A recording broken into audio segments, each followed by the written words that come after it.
Given how protective artists are of their own work, particularly when it comes to things they own the copyright to, it should come as no surprise that unlawful imitation in the creative world tends to lead to a bit of an awful mess. And in the cases where justice is done, that tends to mean monetary punishment, usually. And while things like samples and conscious nods are seemingly acceptable within reason, there's a more nefarious thread of musical pilferers who have apparently outright stolen songs, sometimes wholesale, from existing works. And you can probably guess how that tends to go for the offending parties. I'm Gareth from WhatCulture Music, and here are 12 controversial songs that were stolen. Number 12, SHAKERMAKER by OASIS. Stolen from I'd Like to Teach the World to Sing by the New Seekers. There's an old saying in music, where there's a hit, there's a writ. In the majority of copyright infringement cases, the writ comes from the writer of the lesser-known song. This is for two principal reasons. Firstly, most people have more sense than to copy a smash hit. And secondly, it's only really worth suing if the ripoff turns out to be a bigger seller and generates sufficient income to make it worthwhile. Or to quote another old saying, you can't sue the pants off someone who doesn't have any pants. Like myself right now. Shouldn't have said that.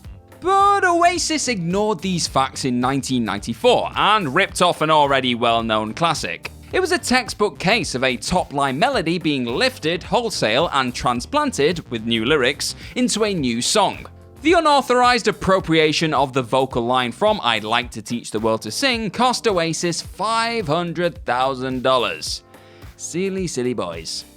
Number 11, Last Night by The Strokes. Stolen from American Girl by Tom Petty. Things didn't get legal. But according to Tom Petty, the victim of plagiarism more than once, the Strokes freely admit to borrowing the riff, strumming pattern, and drum beat from his version of American Girl. It's not an exact lift, but with the distinctively hollow nature of the octave-based guitar riff, coupled with the ascending bass line and identically accented drum beat of Last Night, the feel is at least as similar as Blurred Lines and Gotta Give It Up, which we'll get to.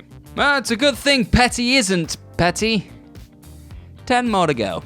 Number 10, Whole Lotta Love by Led Zeppelin. Stolen from You Need Love by Willie Dixon. At first listen, these songs are quite distinct from one another. But it doesn't take a musicologist to notice the striking similarities between the vocal melodies and lyrics. I noticed them, and I'm an idiot. The claim here wasn't copyright infringement, but that Led Zepp had created a derivative work of Dixon's You Need Love. The court agreed, and Willie Dixon has been credited as a co-writer ever since. A happy ending, you could say. Number 9, The Ghostbusters Theme by Ray Parker Jr. Stolen from I Want a New Drug by Huey Lewis and the News. The story goes that Huey was invited to pitch a song for the then in-production film Ghostbusters. He declined because he was too busy writing a song for Back to the Future.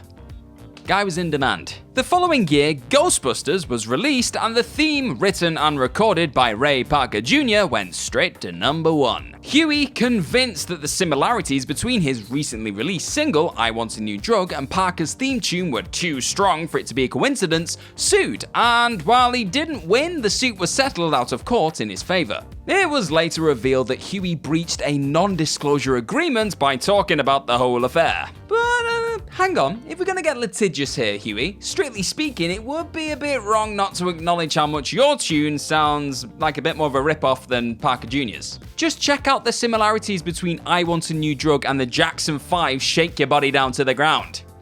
Come on, Huey.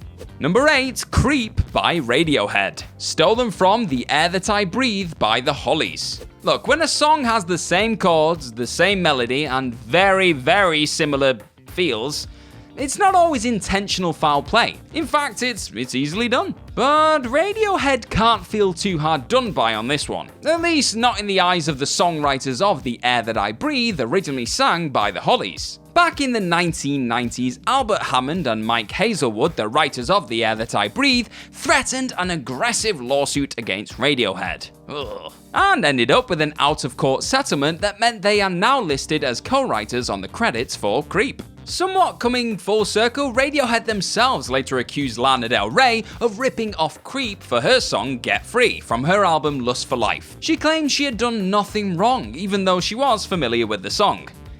Aren't we all? Number 7, Stay With Me by Sam Smith. Stolen from I Won't Back Down by Tom Petty. In many instances, it's an artist's publishers that forces legal action, rather than the actual artist. This was the case when publishers for Tom Petty and the Heartbreakers song I Won't Back Down contacted the publishers for Sam Smith's Stay With Me to point out similarities between the two tracks, notably in the choruses. The latter acknowledged the similarities and quickly agreed to credit Tom Petty and co-writer Jeff Lynne, plus awarding them a share of the royalties. These things happen, said the ever-reasonable Tom Petty, before wishing Sam the best of luck with his career. He was just a really nice guy, wasn't he? Number 6, All About That Bass by MEGHAN Trainor. Allegedly stolen from Happy Mode by KOYOTE. The status of this linked court case is still a bit unclear as of recording, so we better stick a big old fat disclaimer thing right here, if there is one. Hoping there is. It has yet to be proven that any similarities in Trainor's 2014 tune are the result of deliberate plagiarism. That's despite a claim by songwriter Ju Young-hoon, who said back around 2014 that he was consulting with a specialized lawyer. Trainor's legal team would no doubt argue that it is unprovable that she had even heard of the K-pop ditty, which wasn't much of a hit outside of Korea. This is probably one of those rare cases where the internet stitches an artist up more than it helps them. It used to be so much easier to convincingly claim you'd never heard a song before the internet came along. Number 5, Midnight Memories by One Direction. Stolen from Pour Some Sugar on Me by Def Leppard. Again, probably disclaimer needed if we've got that thing again. Def Leppard quite publicly stated that they have no intention of taking legal action against One Direction. Perhaps because of how odd hearing them and One Direction in the same sentence is? Yeah, probably that. The Sheffield Rockers have all cited the universality of the chords used in their song, going as far as saying that if they sued One Direction, then they'd get sued by whomever they stole the song from. That said, it's not unheard of for these things to be settled with a nice check and a non-disclosure agreement. So it may be that they can't exactly say otherwise, but we should probably take their word for it. Yeah, why not? Number 4, Surfin' USA by the Beach Boys. Stolen from Sweet Little 16 by Chuck Berry. Back in the old days, the Beach Boys put out a song whose only differences with Berry's recording were the words. Literally everything else was ridiculously similar. However, Berry didn't sue. Instead, he put a bit of pressure on Murray Wilson, Brian's father and manager of the band, to just hand over the copyright. Which he did. Berry's song was then subsequently covered by the Beatles, the Hollies, and John Lennon. He was a part of the Beatles, but I don't think he was when he covered it. Ah well. Number 3, Warning by Green Day. Allegedly stolen from Picture Book by the KINKS and Never Got the Chance by The Other Garden. Here's a warning for you. If you're going to accuse someone of nicking your song, make sure you haven't nicked it yourself.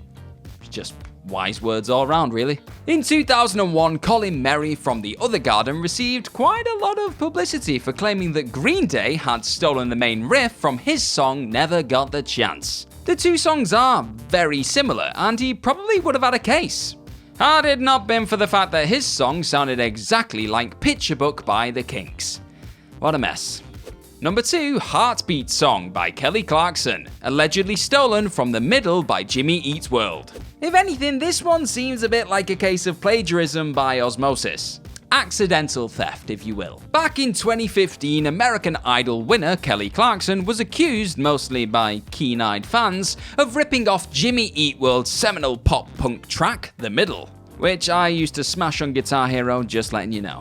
The issue was the lead melody heard in the intro and chorus of Clarkson's song, and the chorus of Jimmy Eat World's song sounded pretty much identical, prompting the accusations. To her credit, Clarkson dodged the accusations entirely, telling Rolling Stone magazine, "I didn't write the song, I just sang it. But I didn't catch that. Nobody behind the scenes did. What's funny is that I was a huge fan of that Jimmy Eat World album. Apparently, Jimmy Eat World weren't over keen on the idea of pursuing legal action, at least according to Clarkson.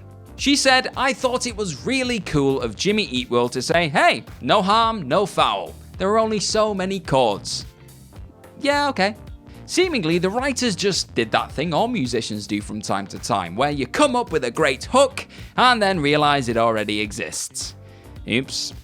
Number 1, Blurred Lines by Robin Thicke. Stolen from Got to Give It Up by Marvin Gaye. Given how notorious this case was, you'd be forgiven for wondering how Robin Thicke and his musical cohorts thought they'd ever get away with it. I mean, you listen to Blurred Lines and all you hear is the iconic opening of Marvin Gaye's Gotta Give It Up. It is so blatant you'd suspect permission was sought and given. But the fact that it wasn't was the reason Thicke's side were ordered to pay $7.3 million to Gaye's family by a US jury following a ruling at the US District Court in Los Angeles. Somewhat ironically, the ruling came about when collaborators Pharrell Williams and Thicke preemptively brought a lawsuit, preemptively fearing that Gaye's family would be litigious. Their intent was to affirm that Blurred Lines is strikingly different to Gotta Give It Up.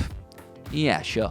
That backfired when Williams' claim that he was just channeling the late 1970s feel was thrown out. Thicke, meanwhile, washed his hands of any involvement, saying he was high on Vicodin and alcohol when he showed up at the studio.